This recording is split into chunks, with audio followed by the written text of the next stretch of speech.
Meus amados e queridos irmãos, nesse momento eu quero cumprimentar todos com a graça e a paz do nosso Senhor Jesus Cristo. Eu dou graças ao Senhor por mais uma oportunidade que Ele me concede de poder voltar a comunicar com cada um dos nossos amados e queridos irmãos. Dessa feita para poder postar mais um comentário de uma das nossas lições aí da CPAD, a lição de número 12, de 18 de março de 2023. A lição de hoje ela traz como título Vivendo no Espírito. Nós temos falado aí durante essa série de lições que já estão finalizando. Hoje nós já estamos na lição 12. Na próxima semana nós já estaremos finalizando esse trimestre.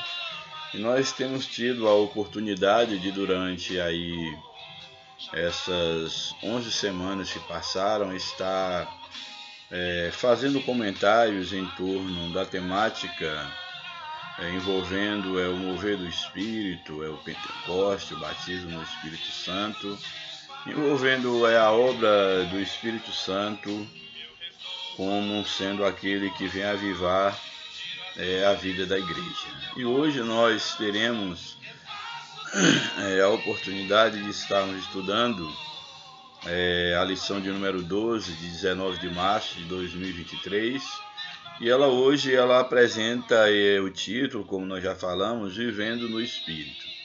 Nós já vimos sobre a questão do avivamento no mundo, o avivamento no Brasil, o avivamento na igreja, e hoje nós teremos a oportunidade de falar sobre o avivamento num aspecto mais pessoal, e mais ligado diretamente ao dia a dia da individualidade de cada cristão.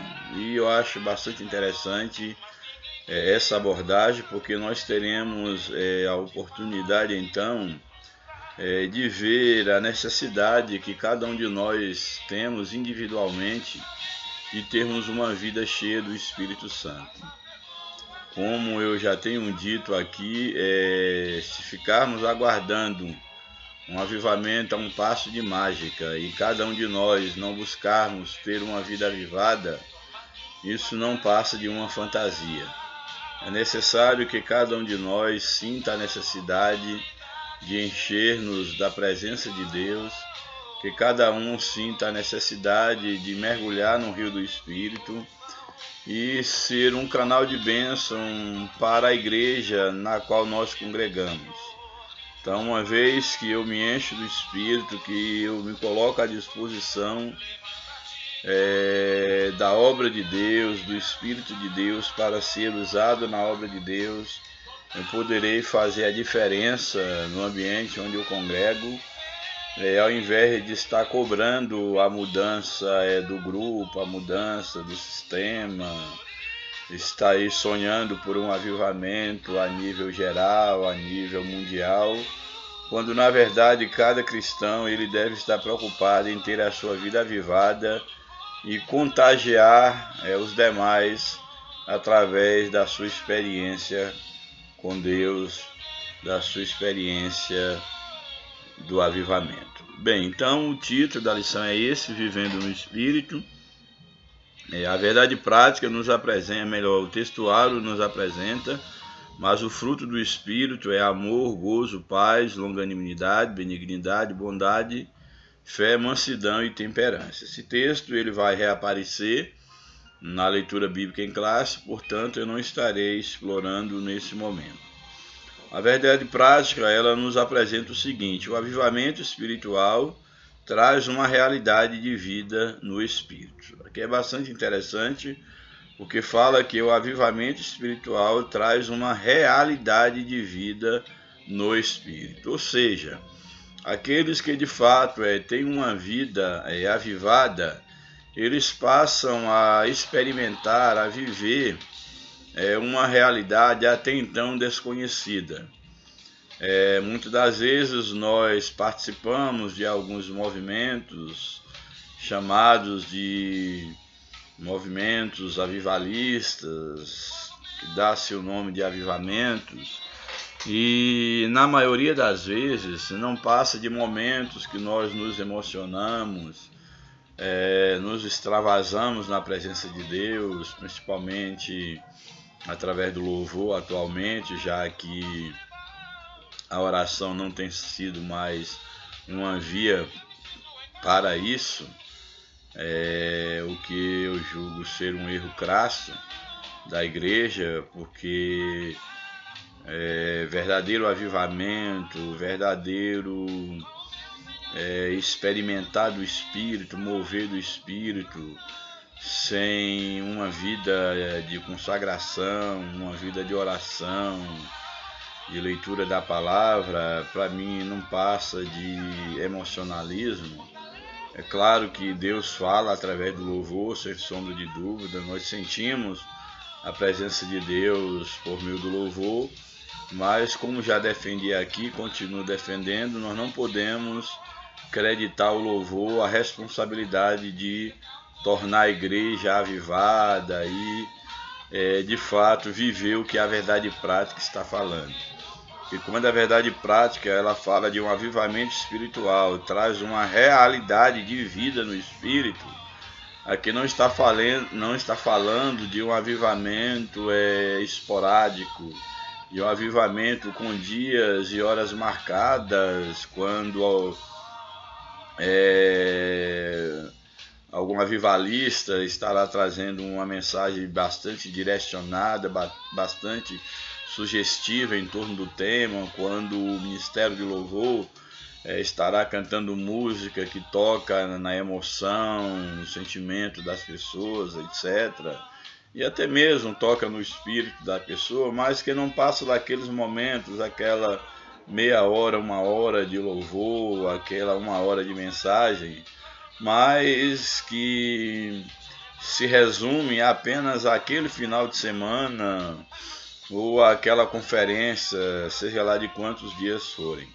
Aqui o que a lição nos apresenta em Vivendo no Espírito é muito interessante, é o título da lição, porque esse verbo aqui, vivendo, ele está aqui no tempo gerúndio, e a ideia desse verbo no gerúndio, dessa forma verbal aqui no gerúndio, é exatamente uma experiência que está em curso. Não é algo que já aconteceu, não é algo que acontecerá, mas é uma experiência contínua. É algo que está acontecendo e que não está delimitado a um prazo de validade.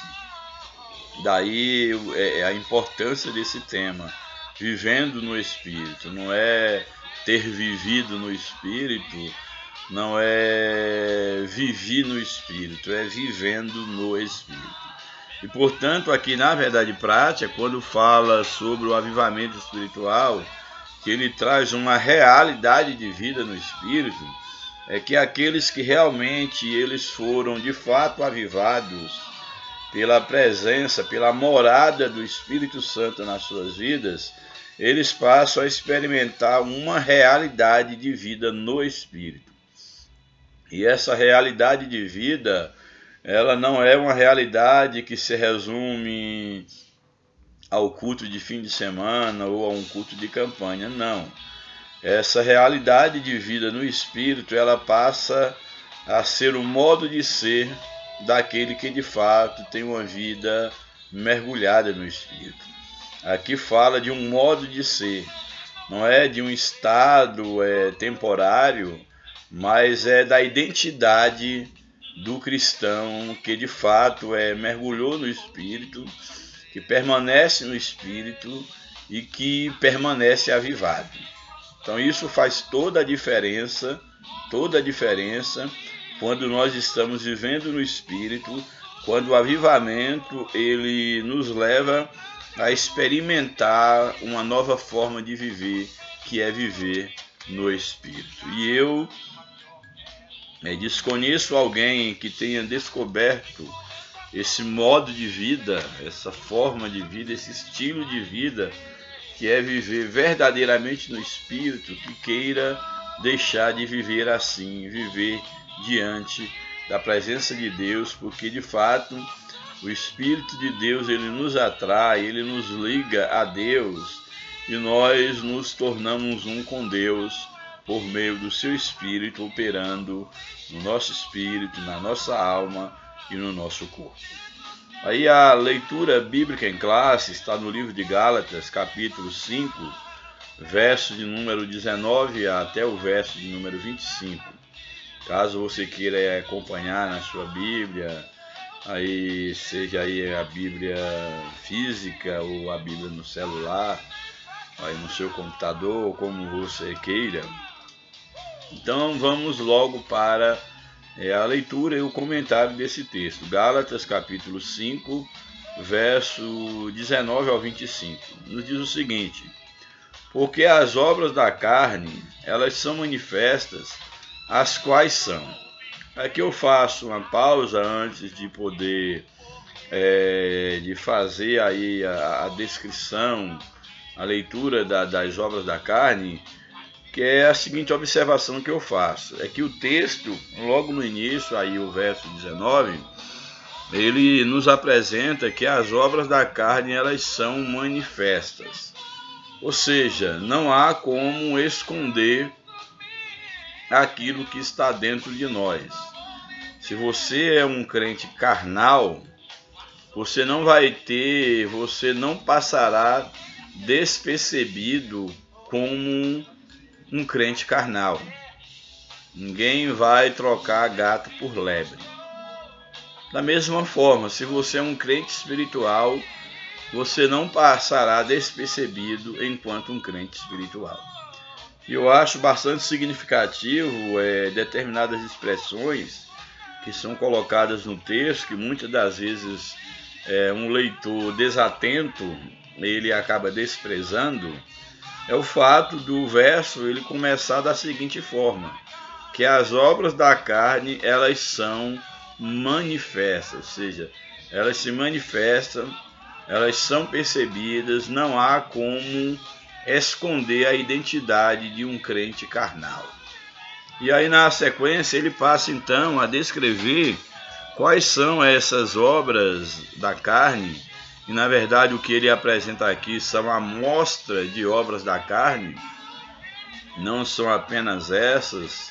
As obras da carne eram uma quantidade, vamos dizer assim, incontável, porque a carne ela sempre vai estar gerando obras diferenciadas a depender do contexto.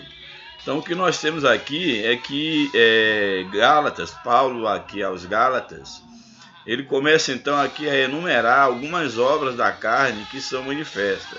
Dentre elas ele apresenta a prostituição. A prostituição como uma obra da carne. Num sentido geral, nós podemos dizer que a prostituição é exatamente o sexo, quando você pega o dicionário ou alguma pesquisa, enciclopédia, num sentido mais clássico, você vai ver a prostituição como sendo a venda do sexo, ou seja, fazer relação sexual de uma certa forma pensando em algum ganho, em ter alguma vantagem, seja ela financeira, seja ela por meio de algum bem, algum ganho. Na verdade é essa a ideia de prostituir-se, de vender-se a alguém, alguma coisa. Mas há definições, é claro, não estou dizendo que existe apenas essa definição, mas em termo bíblico, no sentido geral, a prostituição, seja ela no aspecto da fornicação, seja ela no aspecto do adultério, seja ela em qual seja o aspecto, a prostituição é exatamente, à luz da Bíblia, o sexo fora do casamento. Porque à luz da Bíblia, o sexo enquanto uma bênção divina, Deus o prevê para dentro de um relacionamento entre marido e mulher. Fora disso, é uma espécie de prostituição. Então eu prefiro apresentar aqui fazendo todas as devidas observações, que há conceitos mais aprofundados, mas nós podemos tomar aqui que uma das obras da carne é exatamente a prostituição, ou seja, aqui falando em termos carnais, seria aí o sexo fora do casamento, seria a prostituição, que poderia ser chamado de fornicação, ou a venda, a comercialização do corpo, ou o próprio adultério, como uma forma também de prostituir-se, por que não? Mas a ideia também da prostituição, à luz de um contexto bíblico maior, ele está ligado à infidelidade. Quando, por exemplo, a nação de Israel ela adorava outros deuses, ela era chamada de prostituta. Aquele ato de trair a Deus era chamado também de prostituição. Mas aqui nesse sentido mais restrito, mais estrito do termo, uma vez que Paulo está falando das obras da carne, aqui ele está falando do sexo ilícito em si, que seria a prostituição. Então as obras da carne são manifestas, que é a prostituição, a impureza. A impureza aqui, apesar do conceito ser um tanto quanto subjetivo, mas a impureza ela é uma porta para a prostituição e para outros pecados. Então temos aqui a ideia da impureza, e a impureza ela tem como fonte exatamente a mente do homem, os desejos do homem, o coração do homem. A Bíblia diz que é do coração que procede as fontes da vida. Então a impureza fala exatamente de tudo aquilo que não é puro, que não é louvável, que não é santo, que não é aprovável diante de Deus. Ou seja, todo sentimento que destoa da vontade de Deus, destoa daquilo que Deus traçou para que nós vivêssemos através de Cristo Jesus e através de uma vida guiada pelo Espírito, tudo aquilo que destoa disso se torna impuro, se torna impureza. Então, tanto no pensar, no sentir, quanto também no agir. Em algumas atitudes que o homem pratica, atitudes essas que são reprováveis pelo Espírito, elas devem ser consideradas como atitudes impuras. Então aqui a ideia da impureza como a obra da carne, tanto está ligado à questão dos pensamentos ruins, como as más intenções, os maus sentimentos, e ligado também ao próprio ato da sexualidade. A lasciva também da mesma forma, ela tem essa forte ligação com tudo aquilo que é pernicioso, que é pecado, que leva o homem a estar insaciável diante do erro, diante de tudo aquilo que leve ele a aprofundar na imoralidade, no pecado, em tudo aquilo que distancia de Deus. Nós veremos um pouco mais à frente, a lição vai estar apresentando de uma forma assim, mais didática alguns pontos, ou contemplando o texto da leitura bíblica em classe. Aí Paulo prossegue, então, ele fala de obras da carne, como a prostituição, a impureza, a lascívia, a idolatria, ou seja, colocar um outro ser no lugar de Deus. Idolatria aqui ela é muito abrangente, desde a idolatria a um outro Deus, ou a uma imagem de escultura, quanto a idolatria ao próprio corpo, ao próprio cônjuge, à sua própria beleza, a idolatria ao seu líder espiritual, ao seu cantor favorito, seja ele no mundo gospel ou não. Então tudo isso envolve a idolatria, mas dentro desse contexto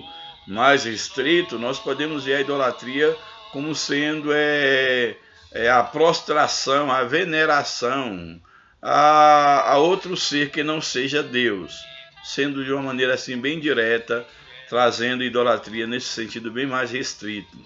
Fala também sobre a feitiçaria, que é exatamente essa prática é maligna, é satânica, de tentar fazer o mal ao outro, de tentar causar o mal ao outro por meio de práticas satânicas, de pactos satânicos, de determinadas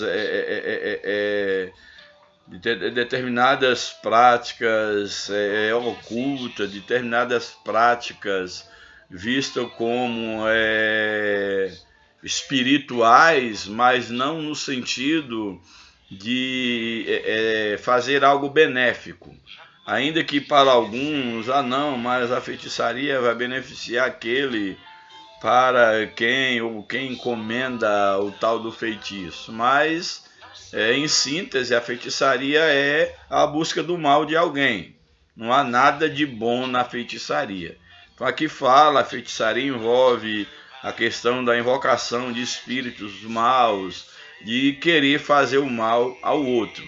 E a Bíblia diz que esses que praticam tais coisas não entrarão no reino de Deus. Aí vem a feitiçaria, uma outra obra da carne, a inimizade.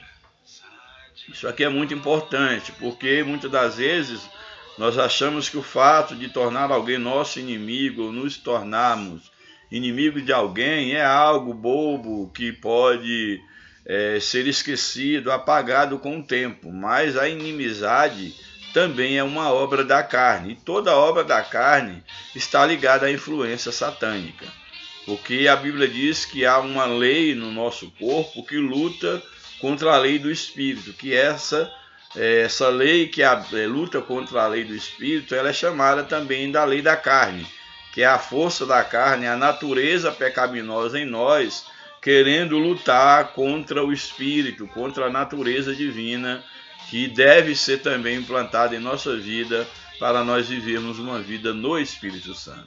Portanto, faz parte das obras da carne a inimizade. As inimizades que se cria entre as pessoas é também uma obra da carne. Na sequência, Paulo fala das porfias, ou seja, das lutas, das contendas, das facções, das brigas, de todo tipo, vamos dizer assim, de todo tipo de atitudes que leva ao desentendimento, a estar se pondo contra o outro e não criando laços de amizade.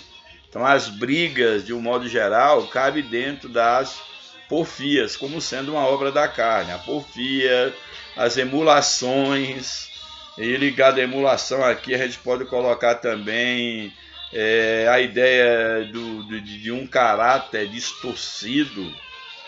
Isso também faz parte da obra da carne. Aqui Paulo apresenta a questão da ira, que a Bíblia diz que na ira humana não é manifesta a justiça divina. Então você está irado, com raiva, com ódio de alguém, com amargura contra alguém, tudo isso também é obra da carne. Então a ira, vem a questão das pelejas, das brigas de um modo geral, as dissensões, as divisões, as heresias. E aí Paulo vai citando invejas, homicídios, bebedices, glutonaria, que é basicamente comer de forma que você venha até a prejudicar a sua saúde, porque você sequer respeita o limite do teu estômago e você se entrega como um vício, como algo assim voraz ao ato de comer e de beber. Isso engloba dentro do pecado da glutonaria. E aí Paulo, como são inúmeras as obras da carne, ele encerra no verso 21 dizendo, ele fala dessas obras e diz, e coisas semelhantes a estas, ou seja, e outras coisas que ele não tinha como citar aqui no texto. Aí ele vai exatamente usar essa expressão, e coisas semelhantes a estas, acerca das quais vos declaro, ou seja, eu afirmo para vocês que em relação a essas obras da carne e outras mais que eu não posso citar aqui, eu declaro a vocês como já antes vos disse, ou seja, esse ensinamento Paulo já tinha trazido aos irmãos num outro momento. Ele diz o seguinte, que os que cometem tais coisas não herdarão o reino de Deus ou o reino dos céus. Aqui Paulo ele está sendo bem claro, assim sintetizando o pensamento de Paulo ao falar das obras da carne. Ele está dizendo o quê? Que a carne e o sangue não herda o reino dos céus. Ou seja, se alguém pretende um dia desfrutar das mansões celestiais, se alguém está aguardando o momento do arrebatamento da igreja, se alguém pretende um dia morar nos céus, é necessário que essa pessoa entenda que nada que diz respeito aos desejos da carne, tanto a estes aqui citados por Paulo, quanto muitos outros que aqui não são citados, como a mentira, como a hipocrisia, como a ideia, por exemplo, a cobiça, como a ganância, como o amor ao dinheiro, como várias coisas que eu poderia estar citando. Paulo está dizendo que esses que assim fazem, eles andam pela carne, eles são guiados pela carne, e ser guiado pela carne aqui dentro desse contexto é ser guiado pela natureza pecaminosa, a natureza decaída por causa do pecado. E aqui o texto deixa bem claro que todos aqueles que são guiados pela carne, esses não entrarão no reino de Deus.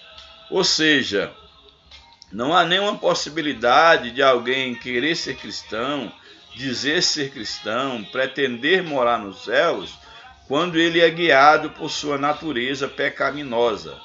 Porque a carne e o sangue, simbolizando a nossa natureza decaída, ela não pode herdar o reino dos céus. Isso quer dizer o quê? Que você tem que, de fato, procurar aproximar-se de Deus e, como o título da nossa lição apresenta, viver no Espírito e não viver segundo a carne. Aí, após ter apresentado aí amostras das obras da carne e qual será o fim daqueles que deixarem se levar pelas obras da carne, aí no verso de número 22, Paulo então, ele começa a apresentar o fruto do Espírito, ou seja, um contraponto àquilo que ele apresenta antes. Enquanto as obras da carne impede o homem de poder entrar no reino de Deus, herdar o reino de Deus, o fruto do Espírito, a obra do Espírito, é exatamente a credencial para podermos de fato desfrutar eternamente na presença de Deus. Então ele começa a apresentar a partir do verso 22 o fruto do Espírito, e ele começa da seguinte forma: ele apresentou as obras da carne, agora ele começa com uma conjunção adversativa, com mais, para contrapor o que ele falou antes, uma vez que essa conjunção adversativa, ela dá a ideia de algo adverso, de algo contrário a uma ideia que se vem trabalhando antes. Então, como ele estava trabalhando com coisas negativas, perniciosas para o candidato ao reino de Deus, ele vai agora introduzir aquilo que é positivo para alguém que pretende um dia morar com Deus. Ele vai então agora colocar um mais para apresentar uma outra via ou um outro modo de viver que permite ao homem então estar ao lado de Cristo, viver uma vida no Espírito e certamente poder herdar o reino dos céus. Bem, então ele inicia dessa forma, mas o fruto do Espírito. Aqui é interessante porque não fala dos frutos, aqui fala do fruto. Ou seja, há apenas um só Deus, há apenas um Espírito, e esse Espírito ele é o fruto que vai gerar esses gomos, essas partes, essas virtudes que podem ser e devem ser buscadas por aqueles que recebem o Espírito de Deus na sua vida. Então essa é a ideia do fruto do Espírito, ou seja, o fruto, você tem que receber o fruto, que é receber a fonte de toda a bênção, de todas as virtudes, que é o próprio Espírito Santo de Deus na sua vida. Aqui eu não estou falando de batismo com o Espírito Santo, não estou falando de dons espirituais. Eu estou falando da presença do Espírito de Deus na vida do homem. Porque muitas das vezes confunde-se alguém que tem um dom espiritual específico, e eu sempre gosto de defender a tese. Desculpe. Eu gosto de defender a tese que ter dons espirituais é maravilhoso, é essencial para a vida da igreja, mas os dons, todos os dons espirituais, aqueles 9 dons apresentados lá em Coríntios, eles já vêm pronto. Você não faz nada por merecer. São de fato ferramentas que Deus coloca à nossa disposição.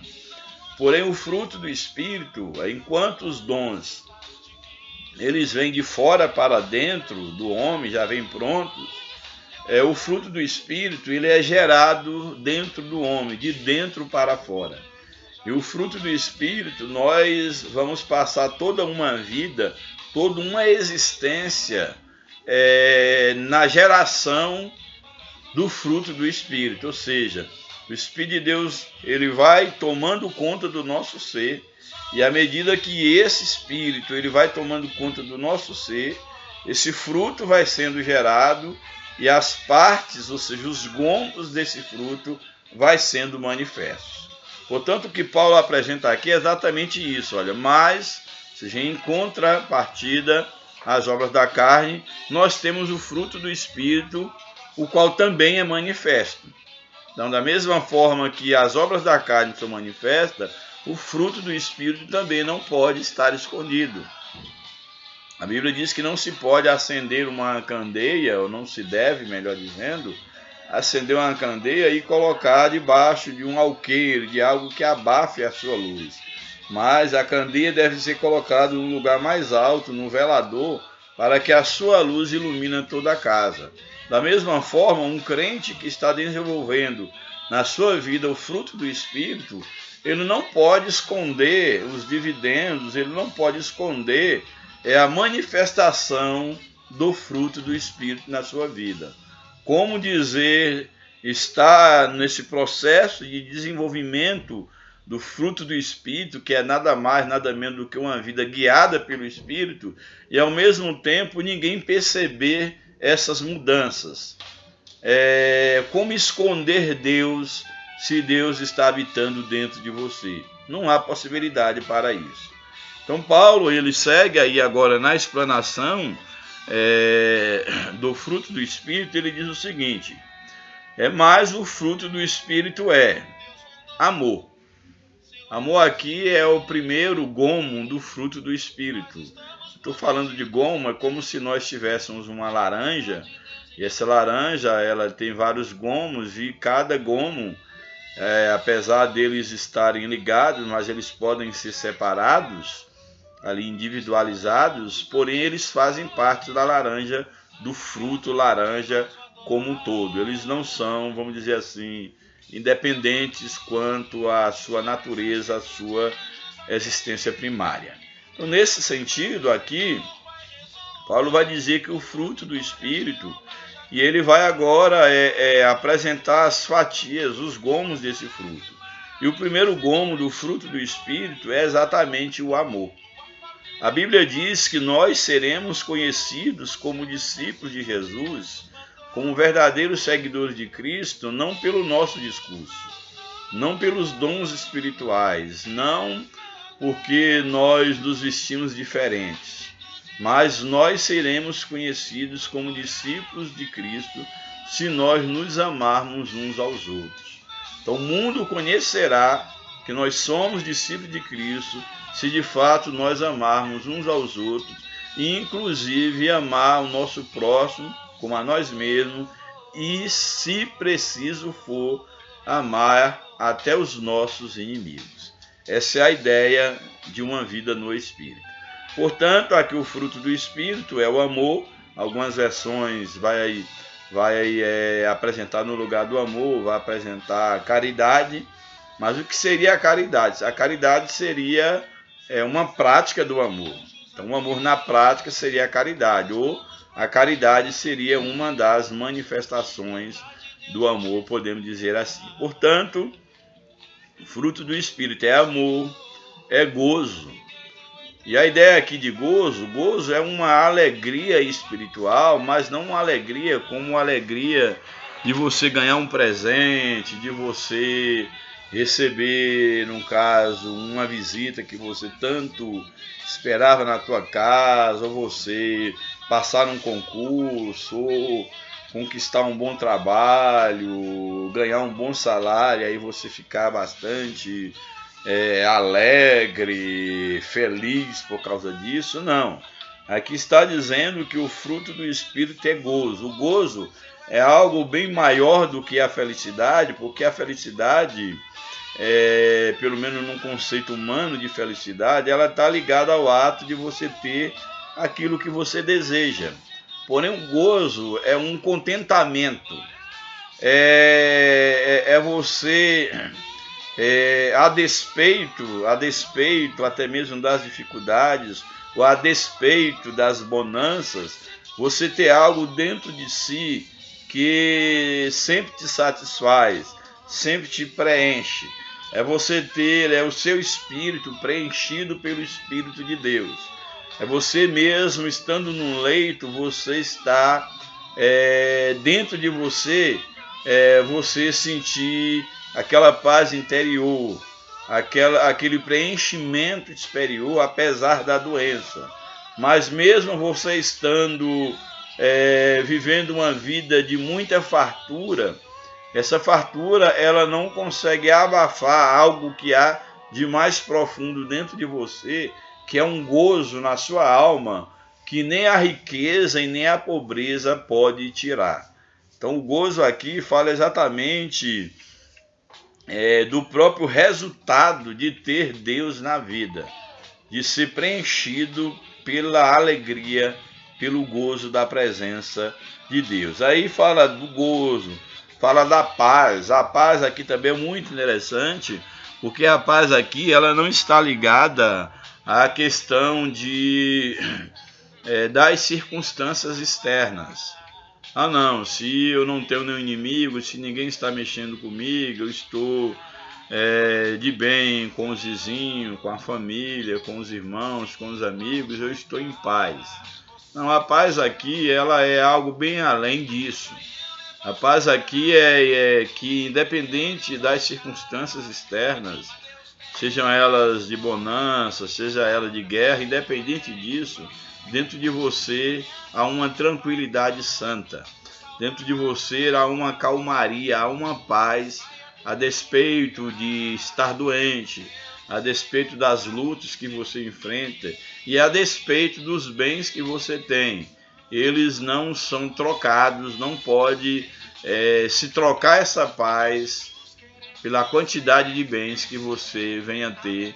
Jamais você trocará essa paz por qualquer bem, por mais valor que ele tenha nessa vida.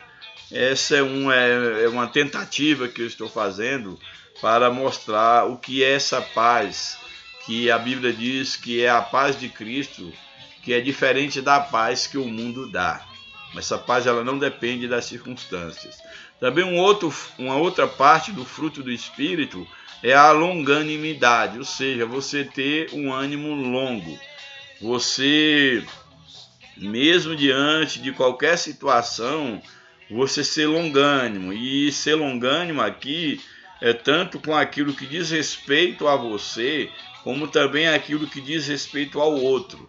Quantas das vezes nós somos impacientes com nós mesmos, nós esperamos por um tempo e aí nos desesperamos, não temos um ânimo longo para continuar esperando, ou nós nos desapontamos, desesperamos com o outro. Espera 1, 2 dias, vê que a pessoa não muda, está enchendo a paciência, você já, como diz na linguagem, chuta o pau da barraca e solta os cachorros e não quer mais saber do outro. A ideia aqui desse esse longo ânimo, essa longanimidade, é exatamente você, apesar de estar sendo provado, apesar de estar sendo testado pelo tempo, você espera o momento certo de agir, você tem um longo ânimo, essa capacidade de poder deliberar com paciência no tempo certo.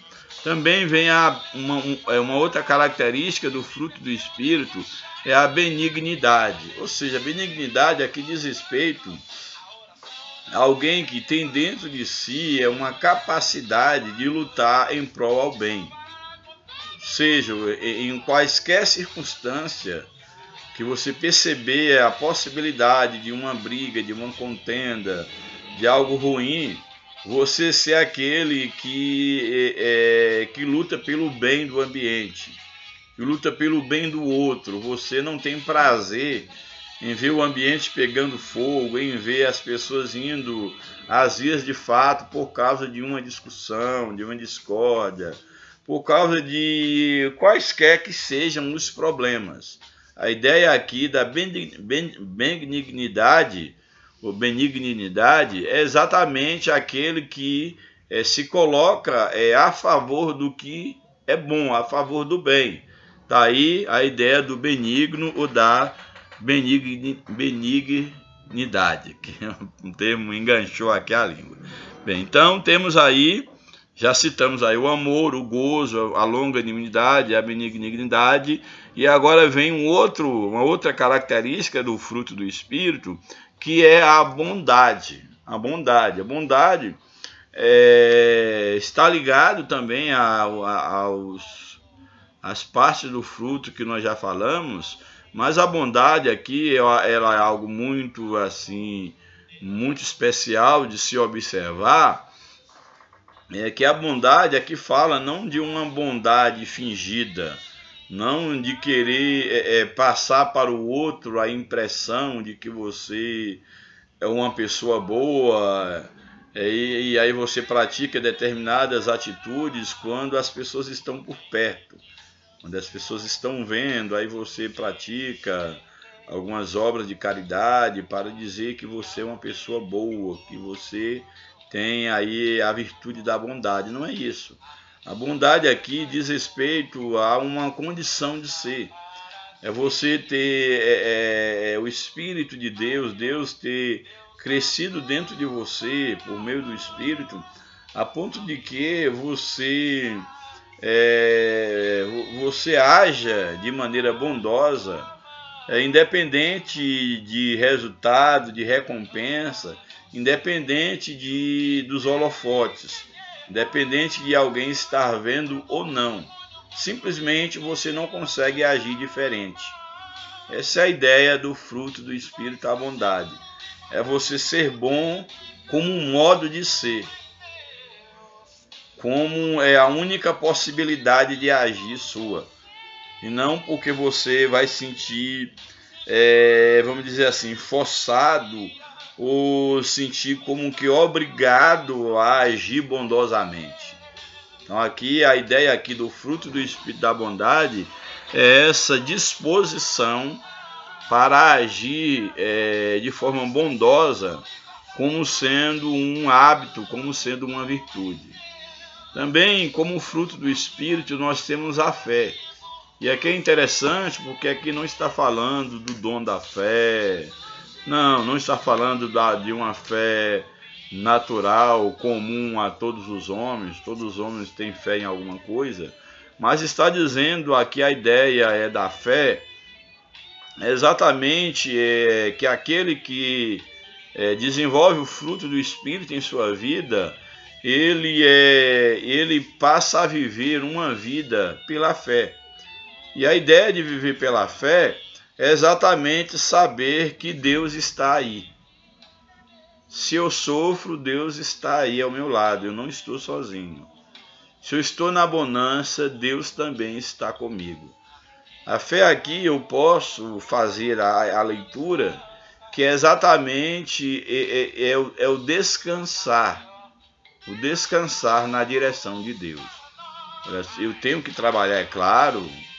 Não vou ficar orando, sentado, esperando as coisas sair do céu. Isso não é fé, isso pode ser tudo menos fé. Pode ser preguiça, incompetência, descuido, falta de capacidade, pode ser tudo, menos fé. Mas a ideia aqui da fé é você fazer tudo aquilo que está ao seu alcance e lutar com todas as suas forças, mas saber que se porventura você fez tudo que estava ao teu alcance e não saiu como você esperava, é você simplesmente descansar no Senhor. É você saber que Deus, Ele tem um propósito em todas as coisas. Eu acho a ideia aqui da fé ser um tema tão profundo nas Escrituras, porque a Bíblia ela nos apresenta que todas as coisas contribuem para o bem daqueles que amam a Deus. E a ideia aqui de amar a Deus não é esse amor fajuto, esse amor meramente religioso. É um amor no sentido de uma entrega da vida a Deus, para que Deus seja o dirigente por completo da nossa vida. Então, se num dado momento eu fiz tudo que estava ao meu alcance e eu não alcancei alguma coisa, eu continuo confiando em Deus. Se eu alcancei aquilo que eu lutei e que eu almejava, eu também não vou acreditar isso aos meus esforços, mas também eu acreditarei a Deus a aquisição daquela bênção pela qual tanto lutei. Então, ou seja, na aparente derrota, ou seja, na vitória real, em tudo isso nós temos que acreditar a uma direção divina. A despeito do nosso esforço, nós temos que acreditar ao fato de que Deus ele tem um propósito e que Ele está movendo, Ele está direcionando todas as coisas. Então, para mim, isso é fé. Se deu certo, eu descanso em Deus.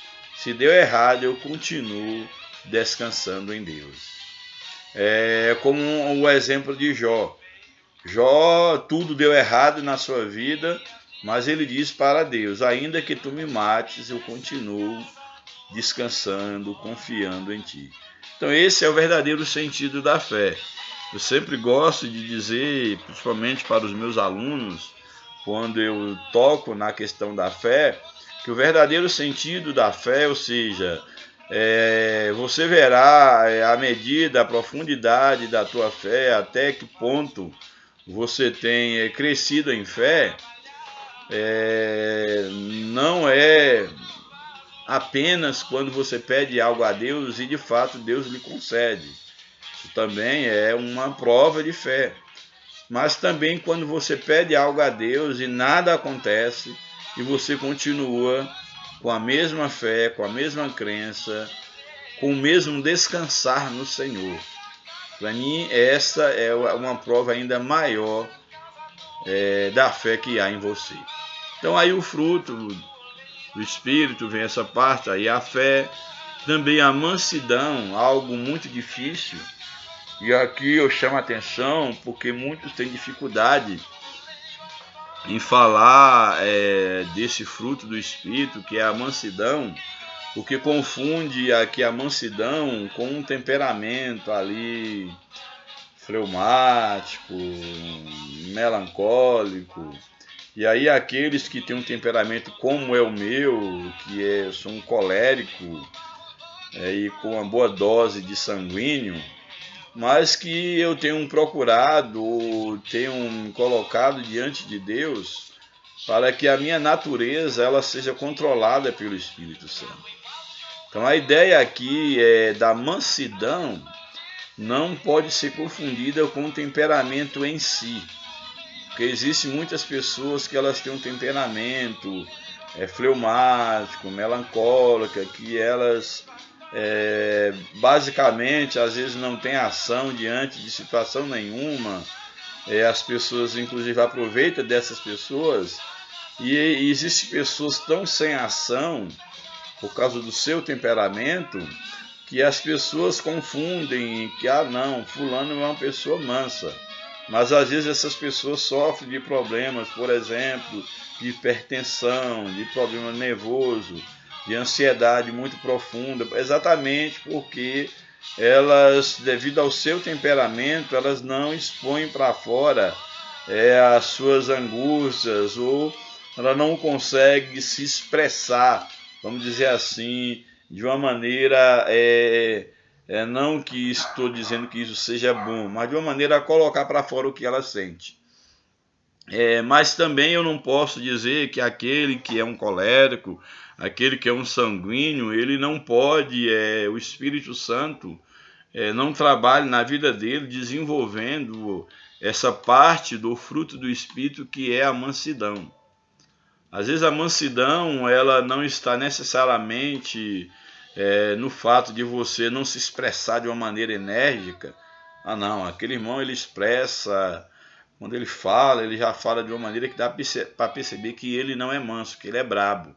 Mas às vezes quando você começa a aproximar da pessoa, que você passa a ouvi-la, a pedir opinião sobre determinadas atitudes que você tem que tomar, você percebe uma calma, uma serenidade nas palavras daquela pessoa, que te é revelado uma pessoa que você até então não conhecia, porque você julgava pelo temperamento daquela pessoa que ela simplesmente, por ser um temperamento mais explosivo, mais sanguíneo, mais colérico, ela é impossível diante de um fato, de uma situação real para se resolver, você desconhece a possibilidade de que essa pessoa tenha uma palavra de tanto equilíbrio, entendeu? De tanto bom senso no agir diante de uma situação tempestuosa. Então essa é a ideia, minimamente, que eu estou tentando interpretar do que seria ter a mansidão enquanto um fruto do Espírito. É claro também que envolve a área do agir, envolve a questão do manifestar fisicamente também, porque o Espírito de Deus ele nos controla, mas não podemos delimitar a mansidão como também a humildade apenas a uma aparência, a questão de temperamento. Então a mansidão, aí vem a temperança, também um fruto muito importante na vida do cristão, que a temperança é exatamente o que é o tempero, vamos pegar aqui no sentido físico da culinária. O tempero é aquilo que é feito na medida certa. Uma comida bem temperada é aquela comida que ela não é nem salgada demais e nem também sem sal, mas que ela se adequa ao gosto do público. Se é, claro, um público que gosta de comida sem sal, a forma de temperar essa comida sem o sal. Mas se é um público que gosta de um sal moderado, esse tempero será moderado. Se gosta de uma comida salgada demais, essa comida também será temperada. Mas a ideia aqui do tempero é você saber o ponto de equilíbrio em cada situação. Então a ideia da temperança é você saber agir em cada momento. É você saber como deliberar em cada momento. E isto a religião não ensina, seminário de teologia não ensina, livros nenhum ensina. A temperança, como os demais frutos, ou as demais partes do fruto do Espírito,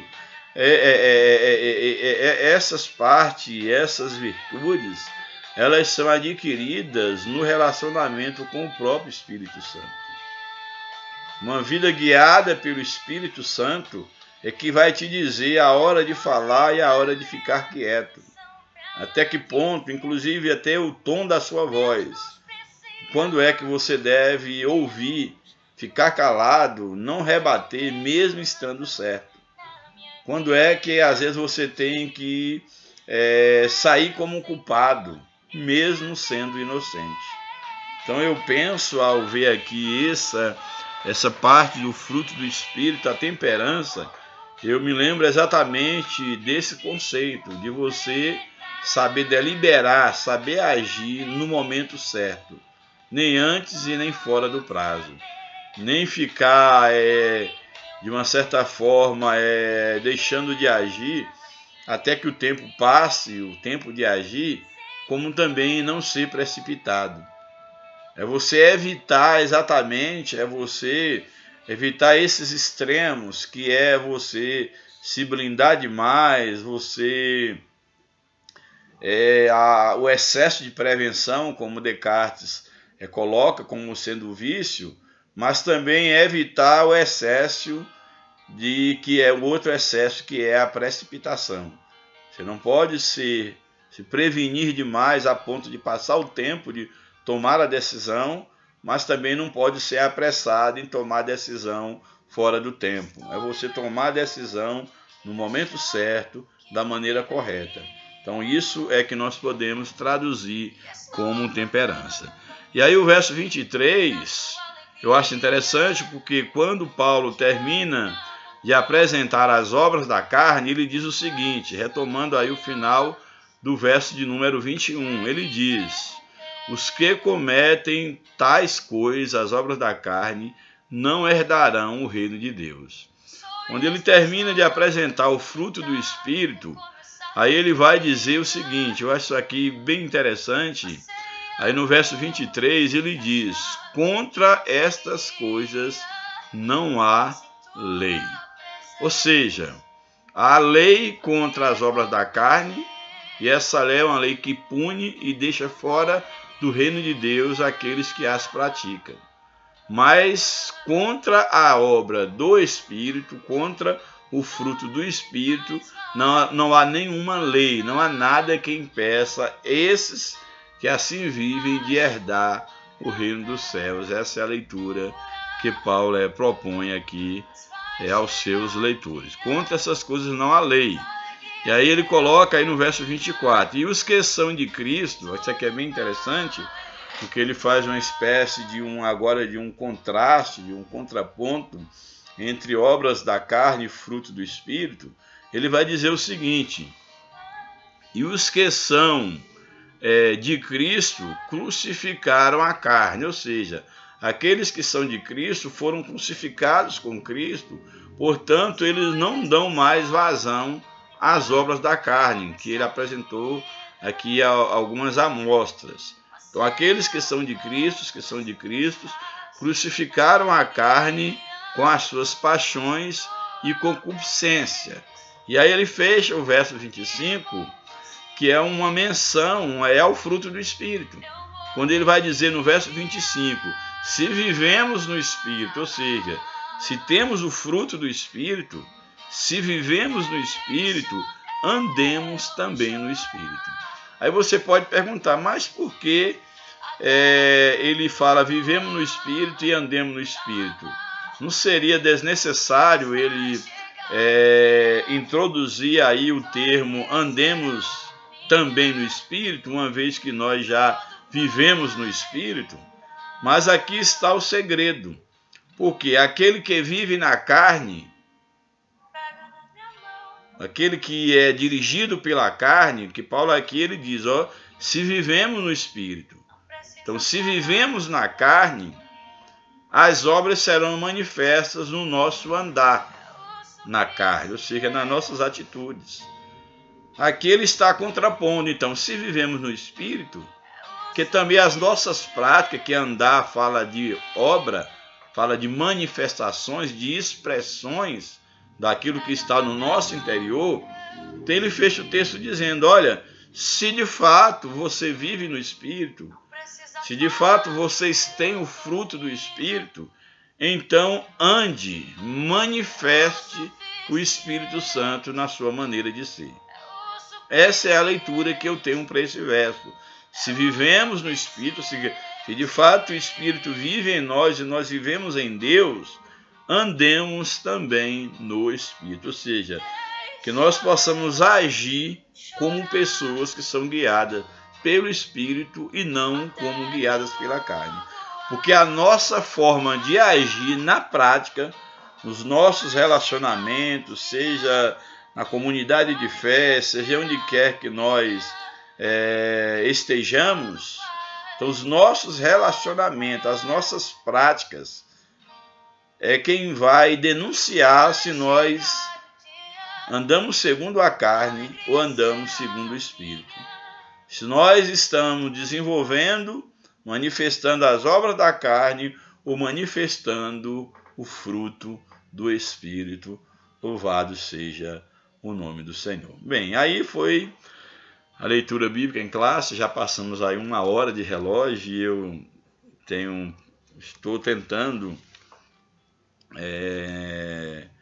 ser mais sucinto, não ser tão longo nos vídeos, mas o tema tem sido tão desafiador que eu não estou conseguindo, por enquanto, fazer vídeos menores, mas está dentro da média, que é meus vídeos, melhor dizendo, são na média de 1 hora, 1 hora e 20, estourado 1 hora e meia. A gente tem aí 1 hora, eu creio que vou ler o comentário da lição e pontuar alguma coisa, eu creio que eu consiga fazer isso em 20 minutos, estourado meia hora. Então, o comentário da lição, indo já aí para a lição em si, para aquilo que o comentarista ele nos apresenta, temos então aí, no comentário da lição, temos a introdução que nos diz o seguinte: o salvo em Cristo Jesus, desde quando aceitou a Jesus como seu único e suficiente Salvador, pode passar por diversas situações em sua vida para experimentar o avivamento espiritual.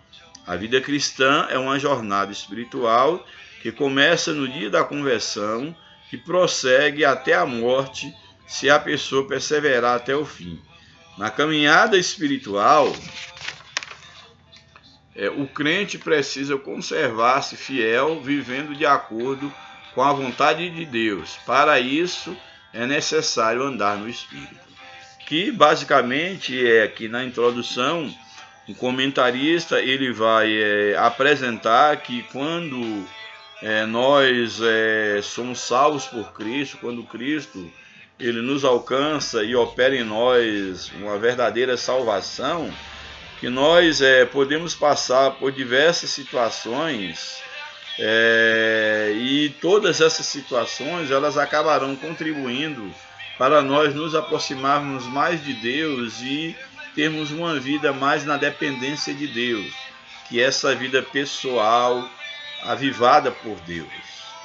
E nós percebemos daí no comentário da leitura bíblica em classe que a ideia aí de falar das obras da carne e do fruto do Espírito é algo bem direcionado, bem ligado à vida pessoal de cada cristão. Isso aqui não é algo para ser vivido ou para ser alcançado em grupo. Cada um tem o desafio de escolher viver pela carne ou desenvolver uma vida pelo fruto do Espírito. E aqui então a introdução apresenta que quando nós somos achados por Cristo, salvos por Cristo, todas as coisas, as circunstâncias, as situações, elas acabam contribuindo para o nosso crescimento espiritual, para o avivamento espiritual. E aí ele prossegue, portanto, que a vida cristã é uma jornada espiritual que ela começa no ato da nossa conversão e ela vai até a nossa morte. Ou seja, o avivamento ele continua desenvolvendo a obra de Cristo em nós, se nós permanecermos, perseverarmos até o fim, nós ainda teremos o que aprender e o que crescer diante de Deus. Portanto, o crente ele precisa conservar-se fiel, vivendo de acordo à vontade de Deus, e para isso é indispensável andar no Espírito, como nós bem já vimos. Aí o primeiro tópico da lição fala sobre a vida no Espírito, o primeiro subtópico, andando em Espírito. Na Bíblia, o verbo andar tem um sentido figurado de viver, experienciar, praticar, conduzir na vida espiritual. Então, o que é andar no Espírito à luz da Bíblia? É viver no Espírito. Andar no Espírito não é estar discussando que você é diferente do outro. Não, andar no Espírito é você experienciar o Espírito de Deus na sua vida. é você viver na prática a vida de Deus. É você viver na prática a direção de Deus em todas as áreas da sua vida. Isso é o andar no Espírito. Portanto, é experienciar, praticar, conduzir-se na vida espiritual. Por isso, Paulo escreve: digo, porém, andai em espírito e não cumprireis as concupiscências da carne. Ou seja, se você anda no espírito, as obras da carne não terão poder sobre a sua vida.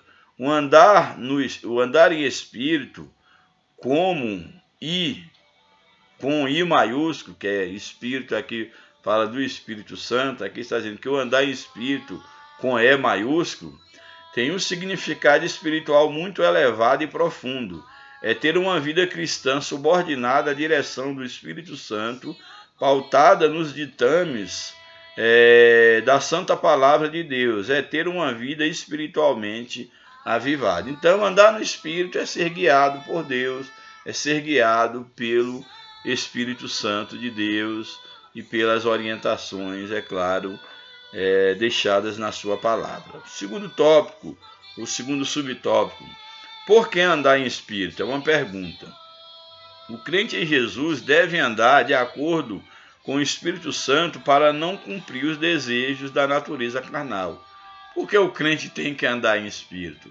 Porque há uma luta entre nós, entre a carne e o espírito, ou seja, entre a nossa velha natureza e entre viver debaixo da direção de Deus. Então, por que nós devemos andar no Espírito? Porque se não andarmos no Espírito, nós andaremos na carne. E se andarmos segundo a carne, nós estaremos afastando de Deus, e aqueles que assim o fazem não herdarão o reino dos céus. Então, se a nossa esperança é a vinda de Cristo, se o nosso desejo um dia é morar com o Senhor para sempre, a única opção que nós temos é exatamente viver no Espírito, para não agradarmos, não andarmos segundo as obras da carne. Escrevendo aos Romanos, o apóstolo Paulo disse: portanto, agora nenhuma condenação há para os que estão em Cristo Jesus, que não andam segundo a carne, mas segundo o Espírito, porque a lei do Espírito de vida em Cristo Jesus me livrou da lei do pecado e da morte. Isso aqui é muito interessante, porque Paulo ele está dizendo em relação à liberdade ou à libertação espiritual, que nenhuma condenação há para os que estão em Cristo Jesus. Aqui, em momento algum, e em parte alguma da Bíblia, há uma garantia que não há condenação para aqueles que são religiosos, para aqueles que são moralmente corretos, segundo a sua visão ética, filosófica, em momento algum. A garantia que nós temos aqui é que não há condenação para aqueles que estão escondidos em Cristo, ou seja, para aqueles que passaram pelo Calvário.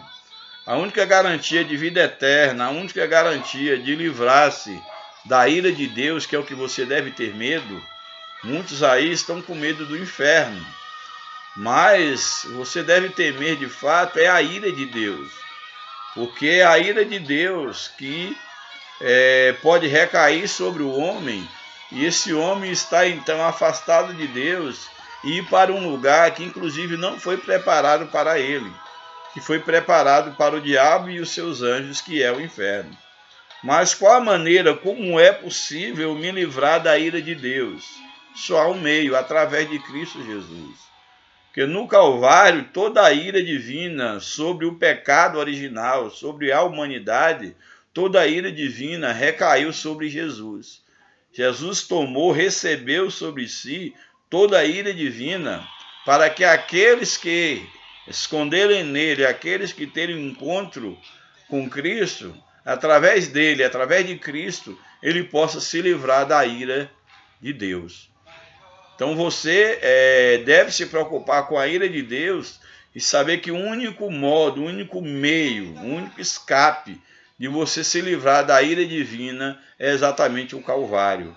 Entregando a sua vida a Cristo, sendo crucificado com Cristo, não vivendo mais tu, mas que Cristo possa viver através e em você. Louvado seja o nome de Jesus para sempre. Essas palavras enchem o meu coração de alegria, enche o meu coração de gozo. Então, portanto, não há nenhuma condenação para os que estão em Cristo Jesus. Por que não há nenhuma condenação para esses? Porque eles não andam mais segundo a carne, mas andam segundo o Espírito. Ou seja, eles vão andar segundo o Espírito, porque a lei do Espírito de vida em Cristo nos livrou da lei do império do pecado e da morte. O pecado e a morte não tem mais poder, a morte no sentido espiritual, no sentido eterno, e mesmo físico, porque o nosso corpo é uma promessa de que nós ressuscitaremos. A morte e o pecado, então, não terá poder sobre nós se nós recebermos a vida de Cristo. Louvado seja Deus. Terceiro subtópico, como andar em espírito? É uma outra pergunta. Não é fácil andar no espírito. Infelizmente, a inclinação da natureza carnal herdada de nossos primeiros pais, inerente a todos os seres humanos, faz com que busquemos as coisas que não agradam a Deus. Quando as pessoas aceitam a Cristo como Salvador, tornam-se novas criaturas pelo processo salvífico do novo nascimento. Entretanto, elas precisam cultivar o relacionamento espiritual em perseverança com Deus. Portanto, para o crente andar em espírito, é preciso ter o Espírito Santo dentro dele, ser guiado pelo Espírito e ser cheio do Espírito Santo.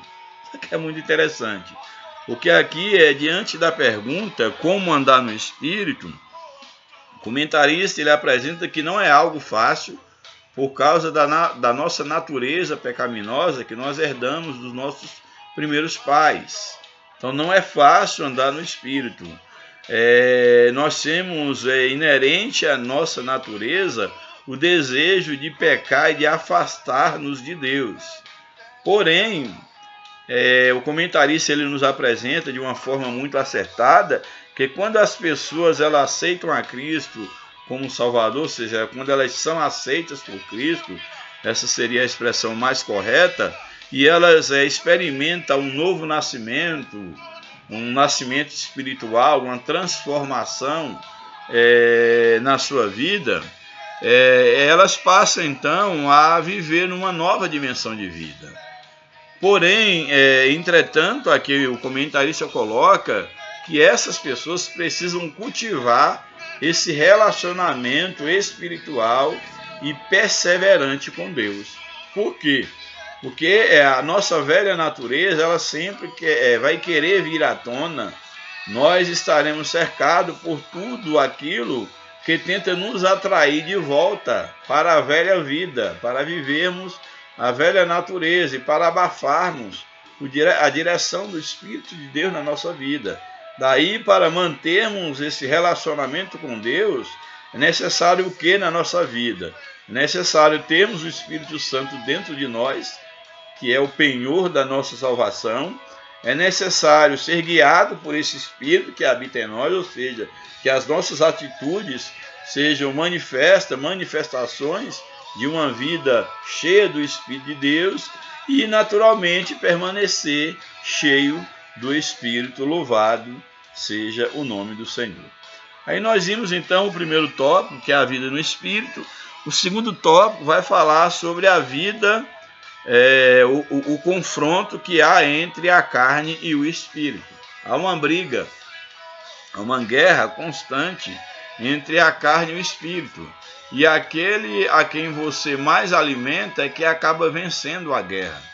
Se você alimenta a sua vida espiritual por meio de uma vida de consagração a Deus, de leitura da sua palavra, uma vida de oração, uma vida de dedicação a Deus, você estará fortalecendo o seu espírito e permitindo e tendo a possibilidade de vencer a carne. Mas se você despreza uma vida devocional, uma vida de comunhão com Deus, uma vida de oração, de estudo da palavra, de consagração a Deus como um todo, você acaba o quê? Se você abre mão dessas coisas, você acaba dando vazão à carne, fortalecendo a sua carne e, é claro, perdendo a batalha espiritual. Aí o primeiro subtópico coloca aí carne versus espírito. Em termos espirituais, é a maior luta da vida do crente salvo. A natureza carnal herdada de Adão é alimentada pela concupiscência da carne. Ela se inclina para as estruturas pecaminosas criadas pelo diabo com o objetivo de afastar os seres humanos para longe de Deus. Por isso o apóstolo João escreveu: não ameis o mundo, nem o que no mundo há. Se alguém ama o mundo, o amor do Pai não está nele, porque tudo que há no mundo, aí vai citando a concupiscência da carne, a cobiça dos olhos, a soberba da vida, não é do Pai, mas do mundo. E a Bíblia diz que o mundo passa com as suas concupiscências. Ou seja, a ideia aqui de não amar o mundo não tem nada a ver com não amar as pessoas, não amar a natureza, etc. Não tem nada a ver com isso. A ideia aqui de não amar o mundo é a ideia de não amar o pecado, as práticas pecaminosas que há no mundo, que é aqui chamado de concupiscência da carne, a concupiscência dos olhos, a soberba da vida, que isso não vem do Pai, mas é do mundo.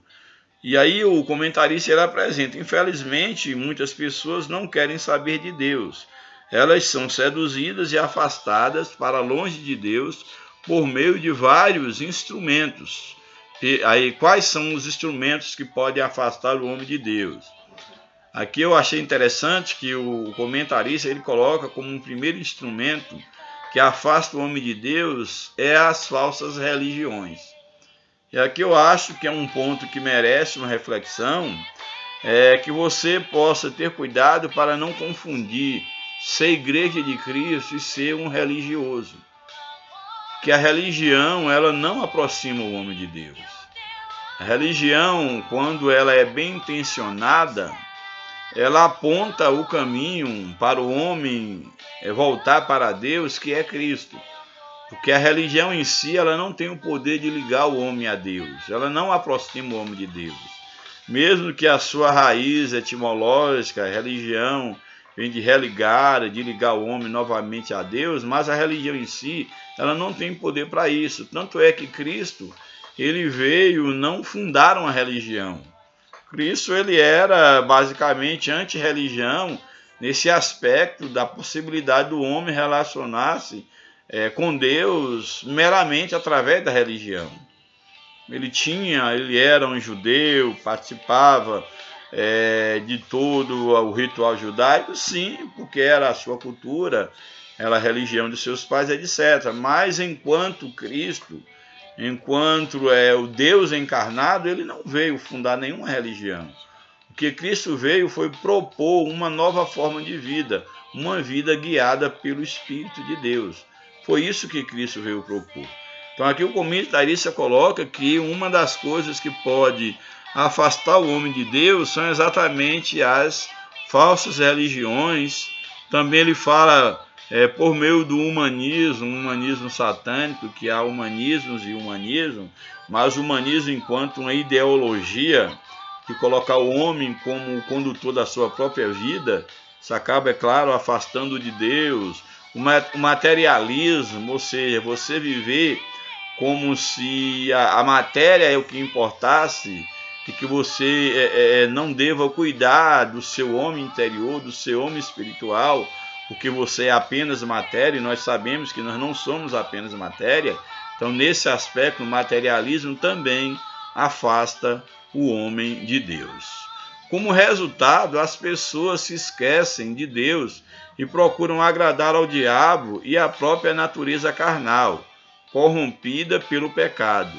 Não por acaso o apóstolo Paulo admoestou a respeito dessa luta entre a carne e o espírito. Aqui esse tópico, apesar do comentarista ele propor aí uma batalha entre carne e espírito, ele acaba falando só da luta da carne, só da manifestação da carne, mas não fala não explora a questão desse jogo entre carne e espírito, mas eu posso aqui fechar esse subtópico dizendo que há uma luta constante dentro de nós entre a carne e o espírito, entre querer fazer a vontade de Deus e querer fazer a vontade da carne. E essa luta ela é vencida à medida que você se dispõe a alimentar ou a tua carne ou o teu espírito. Se você alimenta a tua carne da presença de Deus, se você alimenta o teu espírito, melhor dizendo, da presença de Deus, a tua carne, que refere o pecado, a natureza pecaminosa, ela é enfraquecida, ela não tem poder sobre você. Mas se você deixa de se alimentar de Deus e alimenta a sua carne, da concupiscência da carne, dos olhos, da soberba da vida, você fortalece a sua carne e seu espírito, então, ele é enfraquecido, porque o Espírito de Deus afasta de você e você acaba sucumbindo na vida espiritual. Essa é a realidade dessa luta entre carne e espírito. E aí o subtópico 2 eu vou apenas ler, porque ele vai aí apresentar as obras da carne.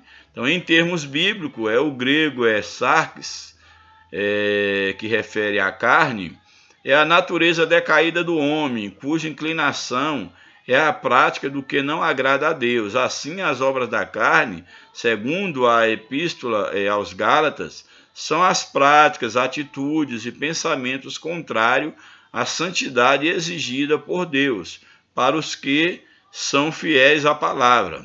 Identificadas pelo menos 5 tipos, sem fechar a lista. Paulo apresenta aí, 15 tipos e ainda não fecha a lista.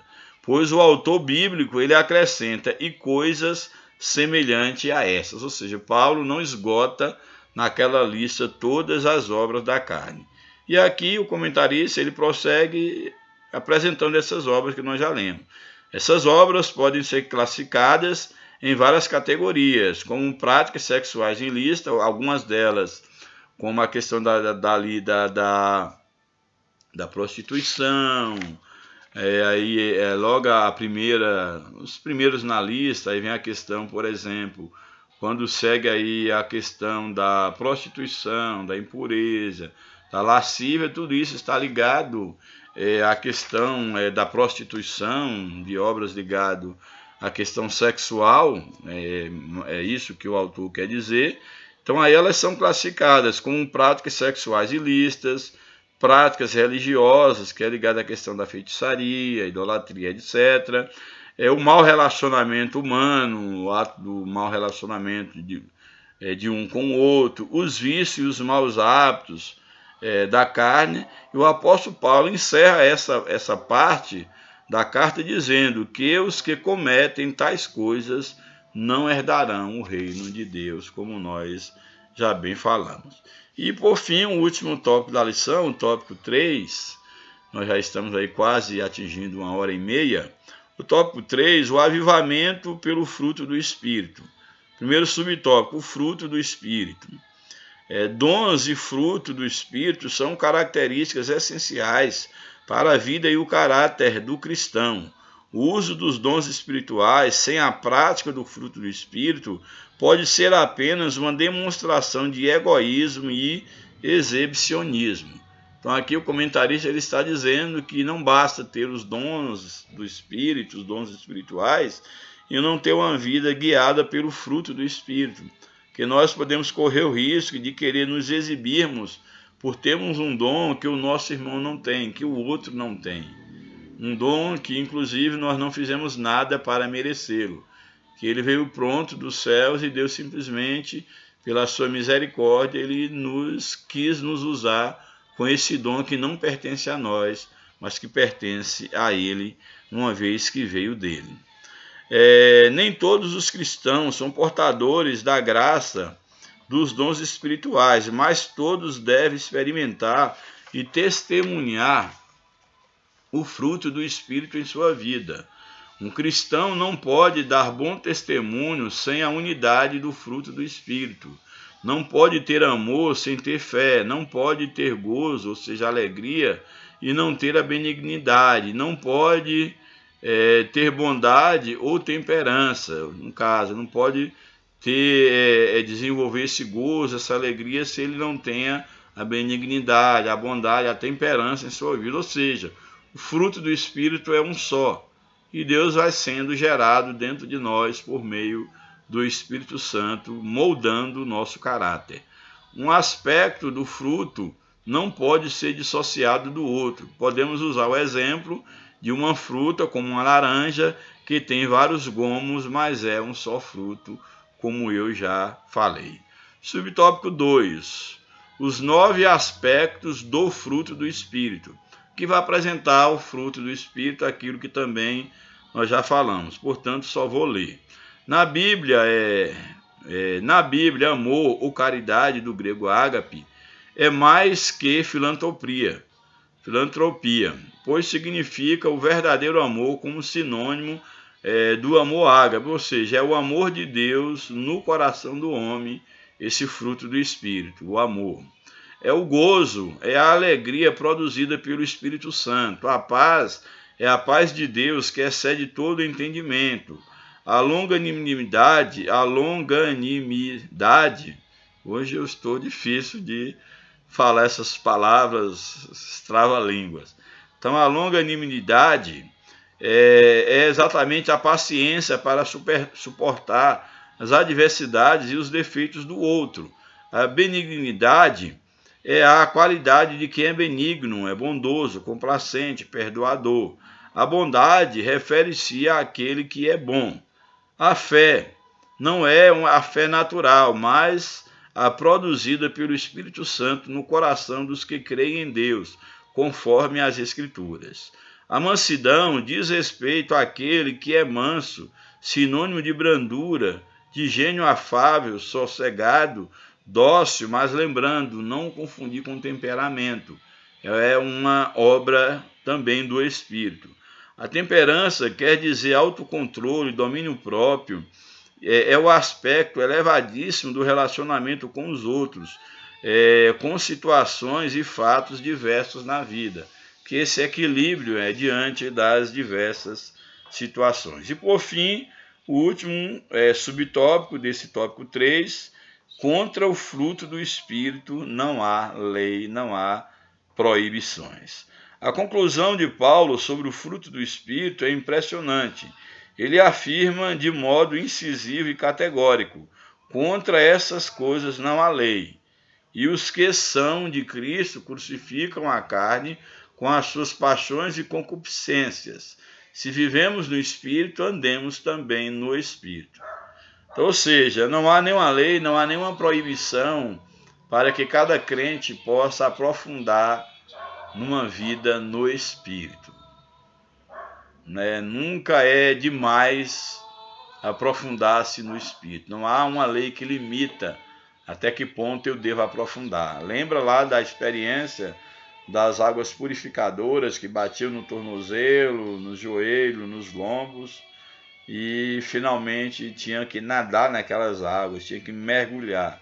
Portanto, não há limites para você viver uma vida no Espírito. Louvado seja o nome de Jesus. Aí na sequência, os dons espirituais só têm valor se forem acompanhados do fruto do Espírito. Isso é viver a plenitude do Espírito, tendo uma vida verdadeiramente avivada. Aqui a gente tem que ter um certo cuidado para não ser categórico em algumas afirmações, quando é colocado que os dons espirituais só têm valor se forem acompanhados do fruto do Espírito.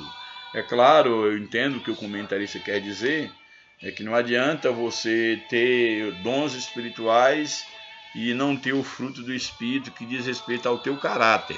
Mas o dom espiritual, como ele vem pronto, é dos céus, o seu valor independe daquele que é usado por esse dom.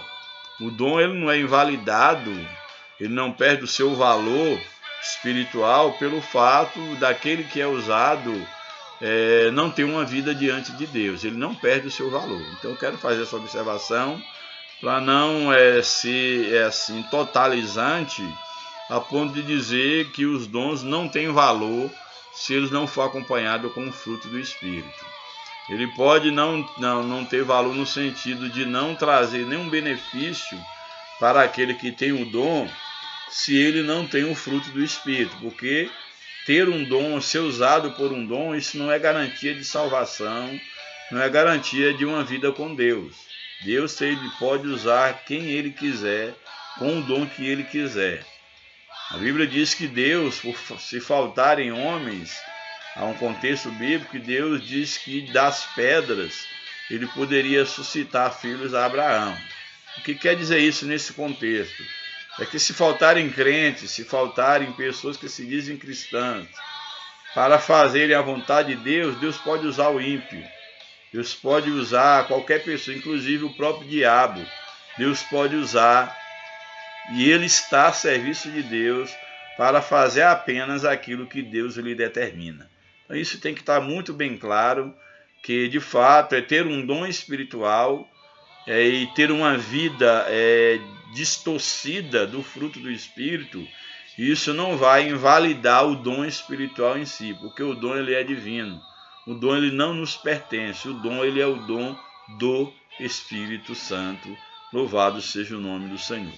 Bom mesmo é nós desenvolvermos o fruto do Espírito e buscarmos também os dons, que são ferramentas importantes, necessárias para o bom andamento da obra de Deus. E, para concluir, já batemos aí 1h30, vou apenas ler aqui a conclusão da lição.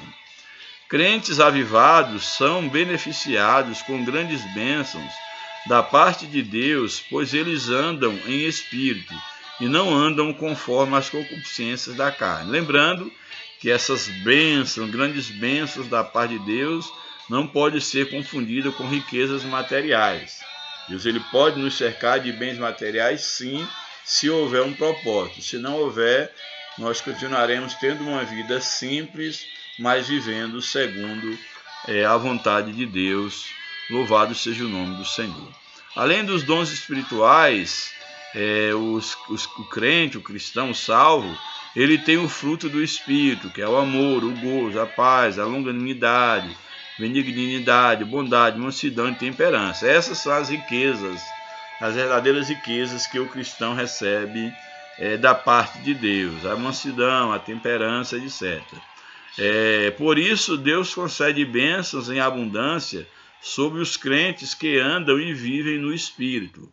Bendito Deus e Pai de nosso Senhor Jesus Cristo, o qual nos abençoou com todas as bênçãos espirituais nos lugares celestiais em Cristo Jesus. Louvado seja Deus. Aí é uma referência de Efésios 1:3. Então nós vimos aqui que o que Deus ele tem nos beneficiado são com bênçãos espirituais nos lugares celestiais em Cristo Jesus. Ou seja, a nossa esperança não está nessa vida, não está nas coisas materiais, mas a nossa riqueza, o nosso valor não é a nossa aparência, não é a nossa beleza, não é a nossa riqueza. O nosso valor é aquilo que escondemos dentro de nós, se de fato vivemos uma vida de Cristo, que é um tesouro, que é a presença de Deus escondida nesse vaso, que é um vaso de barro, para que toda a glória ela seja para Deus. Que Deus nos abençoe, que o Espírito de Deus continue falando com você, que você possa se despertar para ter uma vida guiada pelo Espírito de Deus. Um abraço, que Deus abençoe você e a sua família, continue orando por mim, por minha esposa, minha filha, por nossa família, e que Deus continue abençoando também a tua casa, a tua família, e que o Espírito de Deus ele esteja trabalhando no teu coração, no coração de toda a tua família, na igreja que você lidera, e que todos nós possamos estar vivendo uma vida debaixo da direção do Espírito de Deus. Amém.